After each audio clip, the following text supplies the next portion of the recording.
Yo, what up, Street Talks? There, Tim. All right, so on Brown campus with the famous Marcus Aurelius statue, the OG Emperor Stoic, Marcus Aurelius Antonius, and I love it where they do this, like they turn the U's into V's. That's pretty OG. So this is my thought. What would Marcus Aurelius, or what would the Stoics do? What would Marcus say?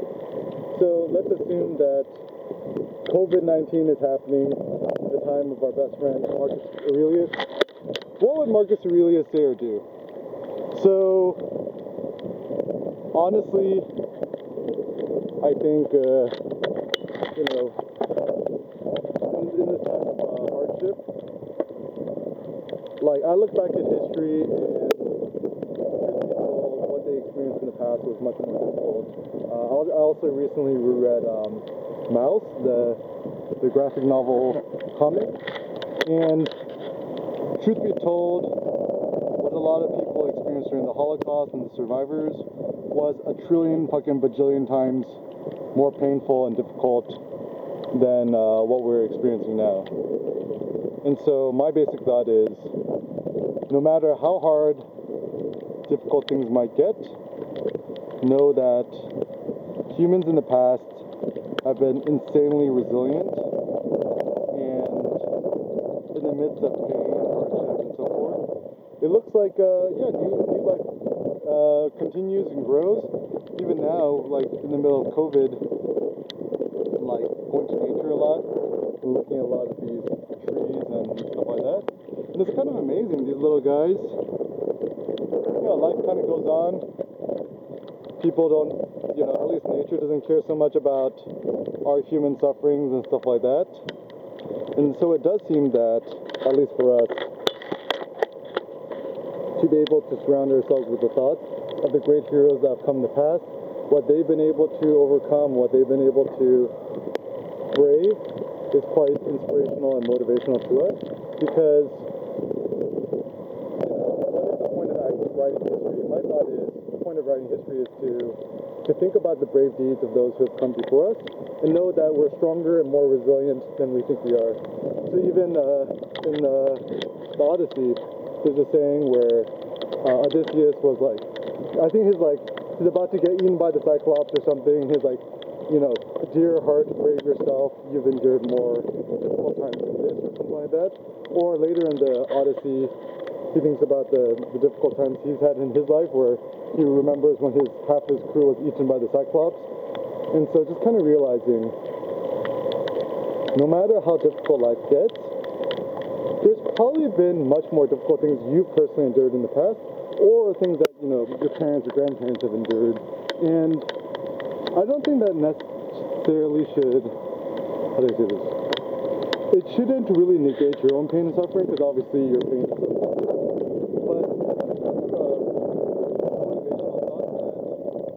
But things are hard and difficult, but you're essentially stronger than you think you are.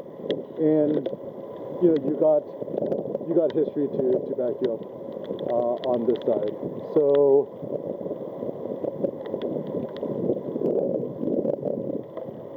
it's kind of like shooting stress testing. When you look at history, we think about all the difficult times humans have undergone, everything.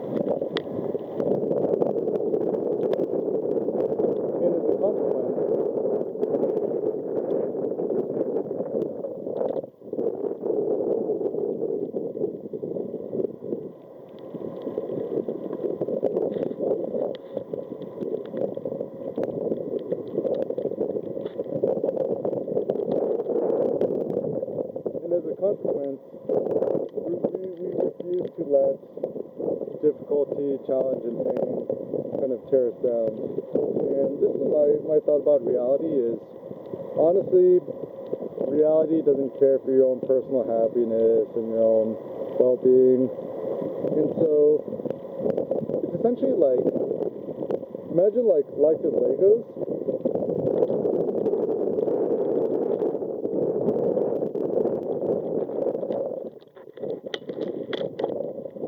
So imagine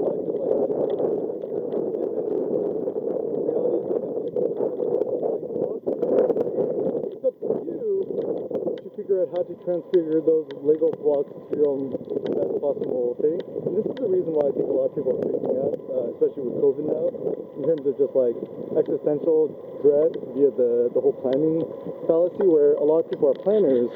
And this is the tough thing. The world, external reality doesn't match up with your plan, you can't plan that.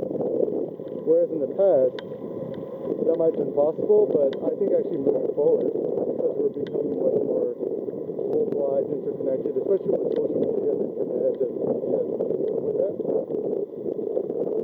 I think actually moving forward, the world is going to become crazy. Like, I feel like we ain't seen that yet. Like, COVID-19, when COVID-20 or 2020 happens, or 2022, whatever happens, or the next thing, where maybe the infection rate or the mortality kill rate is a lot higher, things actually might get way crazier. So, like, my personal thought is, rather than waiting for things to get better, it's a useful thought to think about ourselves. Why are things not worse? And is getting worse?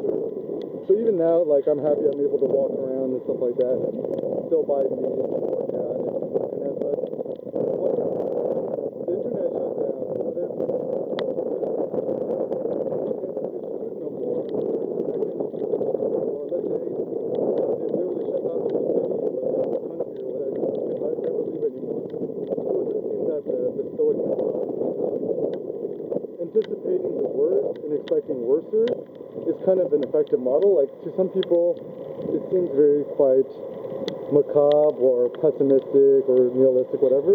But I would actually say maybe Marcus Aurelius and some of my Stoic brethren